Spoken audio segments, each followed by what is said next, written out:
ஓம் சாந்தி 22/10/25 பாபா முரளியில் சொல்கிறாரு, ஒவ்வொரு விஷயங்கள் உங்கள் வாயை திறக்கும் போதெல்லாம் பாபா பாபா பாபா இருக்கார், பாபா செய்கிறார், அவருடைய மகிமையை சொல்லிக்கிட்டே இருங்கங்கிறார். எவ்வளோக்கு எவ்வளோ பாபா பாபான்னு உங்கள் உள்ளத்திலிருந்தும் வாயிலிருந்தும் உங்களுடைய உணர்விலிருந்தும் பாபா வராரோ அவ்வளோக்கு அவ்வளவு உங்களுக்கு வருமானம். நீங்கள் சொல்லக்கூடிய சப்தம் அம்பு தைக்குங்கிறார். தலைப்பு மீட்டே பच्चे, तुम जब किसी को भी समझाते हो या भाषण करते हो तो बाबा बाबा कहकर समझाओ, बाप की महिमा करो तब तीर लगेगा. இனிமையான குழந்தைகளே, எப்பொழுது நீங்கள் யாருக்கு ஞானம் சொன்னாலும் அல்லது சொற்பொழிவு செய்தீர்களேயானால் பாபா பாபாங்கிற சப்தத்தை புரிய வைங்க. பகவானின் மகிமை பாடினீர்களேயானால் அவர்களுக்கு அம்பு எய்யப்படும். கேள்வி, பாபா பாரதவாசி बच्चों से विशेष कौन से प्रश्न पूछते हैं? பாபா பாரதவாசி குழந்தைகளிடம் எப்படிப்பட்ட ஒரு ஸ்பெஷலான கேள்வி கேட்கிறார்? तुम भारतवासी बच्चे जो इतने साकार थे, सर्वगुण संपन्न 16 कला संपूर्ण देवता धर्म के थे, तुम पवित्र थे, काम कटारी नहीं चलाते थे, बहुत धनवान थे, फिर तुमने इतना देवाला कैसे निकाला? कारण का पता है? பாரதவாசி குழந்தைங்கள்ட்ட பாபா இவ்வளோ கேள்வி கேட்குறார். குழந்தைங்களே, நீங்கள் எவ்வளோ செல்வந்தனா வந்தீங்க, எவ்வளோ குணம் இருந்தது, 16 கலைகள் நிரம்பிய அஹிம்சைக்கு உகந்த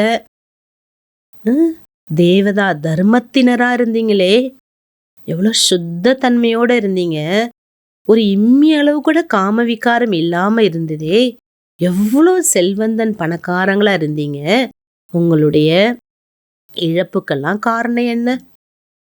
எல்லாத்தையும் தொலைச்சிட்டிங்களே, இதுக்கெல்லாம் காரணம் என்ன சொல்ல முடியுமா, தெரியுமான்னு கேட்குறார் பாபா. பச்சே தும் குலாம் கேசே பன் கயே, குழந்தைகளே நீங்க எப்படி அடிமையானீங்க? இத்தனா சப் தன் தௌலத் கஹா கவா தியா, நான் கொடுத்த எவ்வளோ செல்வங்களை சொத்துக்களை எங்க தொலைச்சிங்க? ख्याल करो, யோசிச்சு பாருங்க, எங்க தொலைச்சிங்க? ஞாபகம் வருதா? தும் பாவன் சே பத்தித்து கேசே பன் கயே கோ, சுத்தமா இருந்த நீங்க எப்படி பத்தீத்த நிலையை அடைஞ்சிங்க நினைச்சு பாருங்க. तुम बच्चे भी ऐसे ऐसे बातें बाबा बाबा कहकर दूसरों को भी समझाओ तो सहज समझ जाएंगे.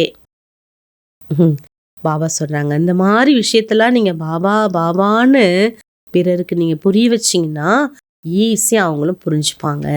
ஓம் சாந்தி. ஓம் சாந்தி कहने से भी बाप जरूर याद आना चाहिए. ஓம் சாந்தின்னு சொல்லும் போதே பாபாவோட ஞாபகம் கட்டாயமா வரணும்.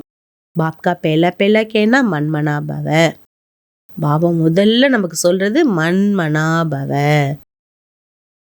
பாபா சொல்றாரு, நீங்க எங்க போய் உரையாடல் செஞ்சாலும் சிவபாபா கூறுகின்றார் அப்படி நீங்க ஞானம் கொடுக்க வேண்டும்.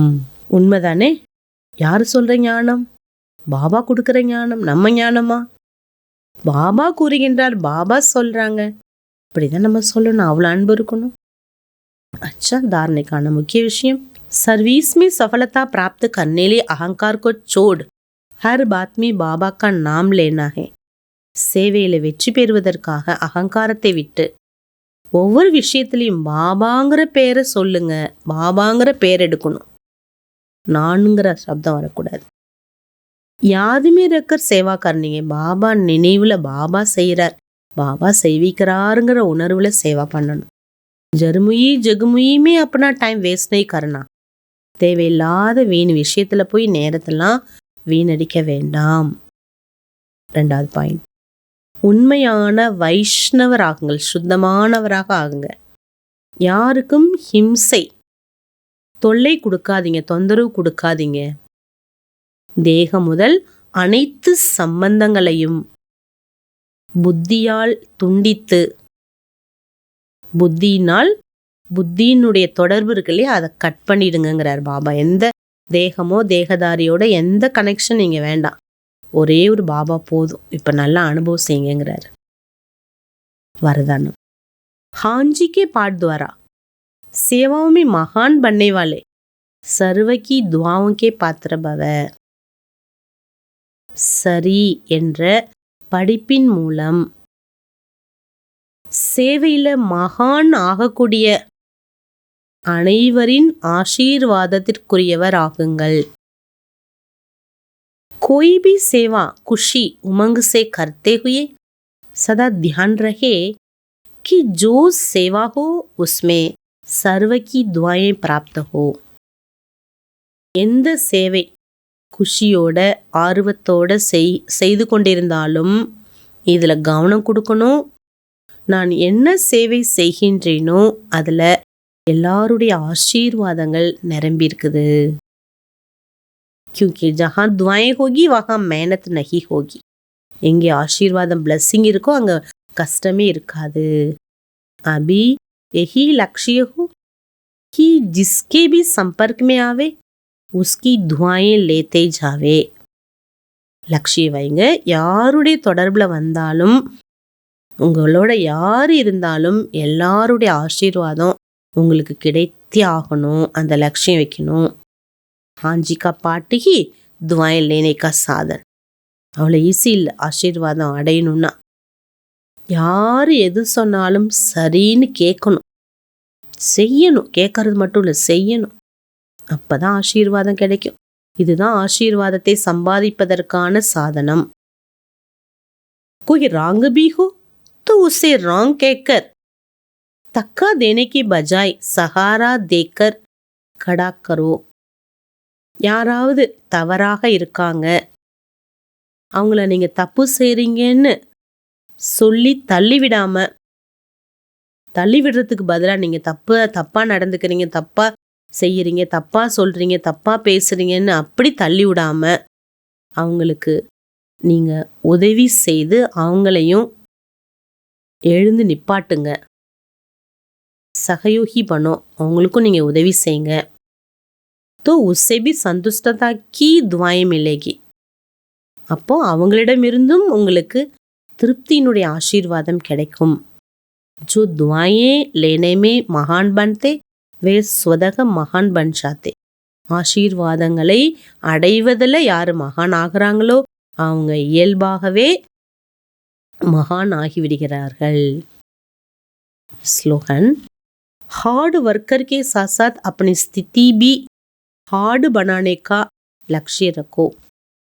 கடின உழைப்பாளி ஆகுவதுடன் உங்களுடைய ஸ்திதியையும் பவர்ஃபுல்லாக ஸ்ட்ராங்காக வைத்து கொள்ள வேண்டும் என்ற லட்சியத்தை வைங்க।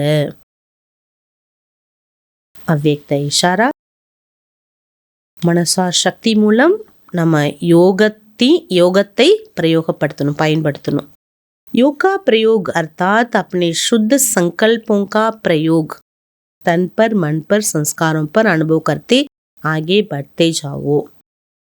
யோக சக்தியை மனசில் உடல் மேலே சன்ஸ்காரத்தின் மேலே அனுபவம் செய்யணும், அப்போ தான் முன்னேற முடியும்।